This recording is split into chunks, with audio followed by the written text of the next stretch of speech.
Good evening. Today, or tonight, we're going to make our own dog food and then dehydrate it. So, this video will be called Making Your Own Dog Food / Dehydrated Dog Food. The reason I'm doing this is I went through my freezer and found some packages I missed from the 4th of July cookout when I went to the orphanage and fed everybody. And I'm going to give the rest to my dog. So I'm going to make it up and then dehydrate it. In another video I'll make kibble, but for right now this will just be regular stuff we're going to do. We're hiking and have carbs and all that. So there's 3 pounds of meat here, quarter-pound burgers. Not the best, but pure beef, but I'll still chop them all up. They're mostly defrosted, but we'll deal with that. I'm going to put in 2 red apples. Normally I'd put in canned peas and fresh carrots. But I just went ahead and got these because they're already cut and it's easier. With the canned things, you're going to have to get rid of all the salt, so that's an issue. I'm putting one thing in cut yams, or sweet potatoes, they're called out here. And most of the stuff is for my food storage. This is a vegetable stock, but it has no salt and no MSG, if you can see that over here. Also gluten-free. Not that my dog has a gluten problem, but whatever. Okay, and I'm putting 3 cups of rice. Now, I want to show you this. This rice I'm using is from 2005. I get to focus. Okay, and I packed it up in the mountains, so at the other house. So when I get down here near the coast here in Raleigh, this is what I get. So it kind of vacuums, but this is from 2005. There's bay leaves in there. So that's what that is, and I'll just I'll get those out when I get down there, or when I start making the broth. I'll just pull it out. So I basically want about a cup of rice. It's hard to get out. A cup of rice per pound of meat.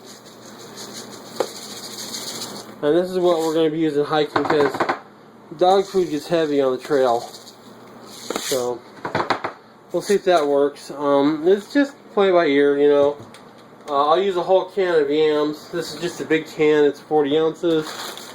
This is 16 ounce pound here. But normally I just put 4 carrots and about a can of peas. And 2 apples. So let's do that. Let's see how that works. And then we'll see if the dog likes it. I won't add any seasonings of any kind. Everything here is safe for a dog to eat. Or at least my dog.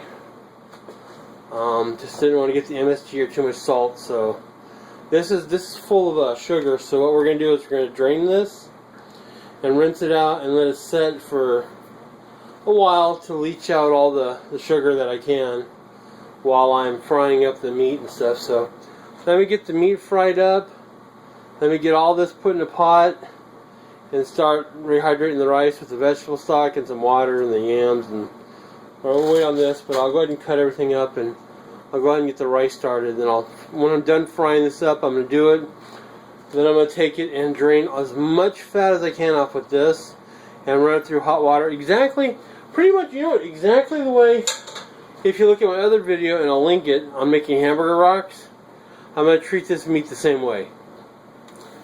But I'll put everything dehydrated when I'm done. So let me get ahead and take care of that, and I'll be back once I get the meat all browned up and stuff. I'll be back. I'm in the middle of cooking and I'm draining the first batch. Now, I wanted to go through it in case you don't watch the other video. Basically, I put it in a strainer, turn the hot water on, it's already hot.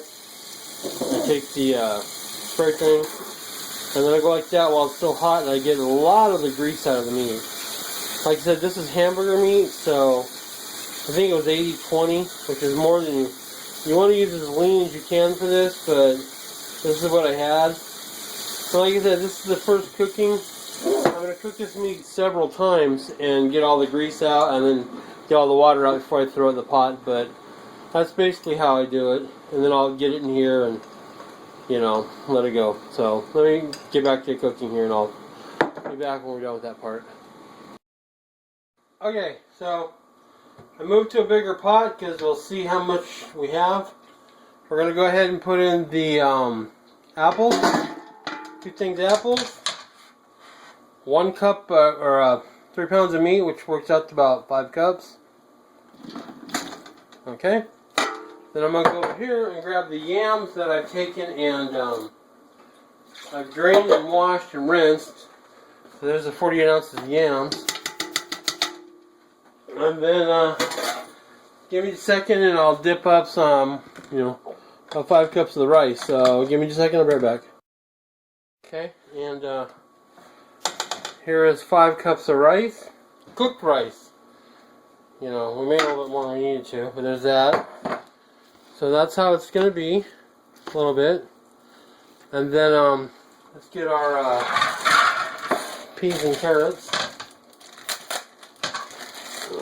And these are already diced, so it makes it really easy. I don't have to dice them. And those were frozen, but now they're all thawed. And that's 1 pack. Let's see if we add another one or not.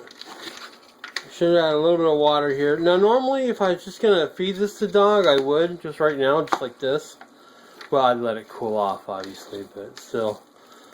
Yeah, I think I will add some more liquid to it to let the flavors mingle and then cook the yams and the apples down.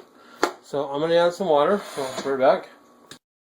Alright, I'm going to add 2 cups of hot water. If it's too much, we can cook it down. So you have to let it simmer anyway. I just need to be able enough to have the juice and everything mixed.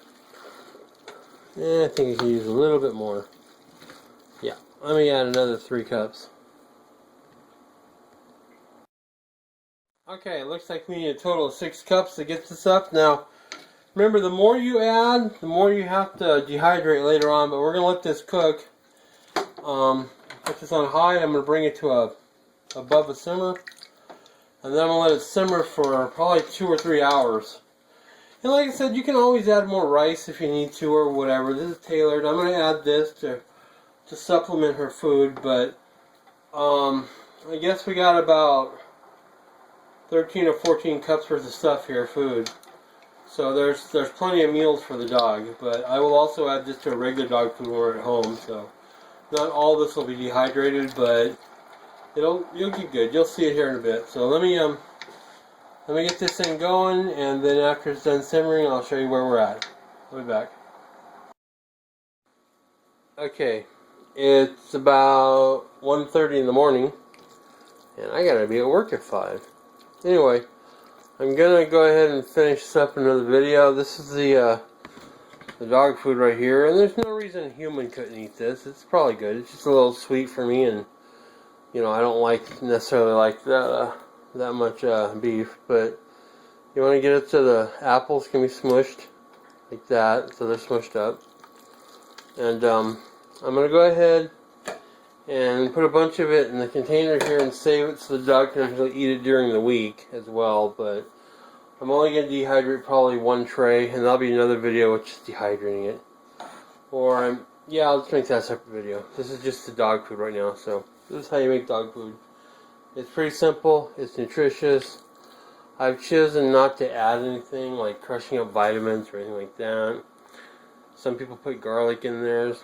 It's good for fleas, but she's on a flea med already and a heartworm med, so I'm not gonna add garlic. And some people say garlic can be toxic depending on how much, so I don't want to do that.